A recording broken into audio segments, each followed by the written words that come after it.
হ্যাঁ আমার পেটে এত ক্যাপাসিটি নেই। আমিও হালকা খাই, এখন ফলমূল খাইলে খাবো, নাহলে অন্য কিছু খাবো না।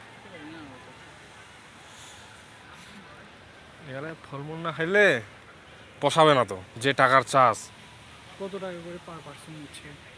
এর আগে ছিল মনে হয় 2200, এখন ইফতারে তো যোগ করছে, এখন যে কত করছে তা তো যায় না। 2200 টাকা মানুষ বাহিরের খাইতে পারে? তুলনাতে অনেক বেশি। হ্যাঁ দেখি। রিয়াদ কোথায় তুমি?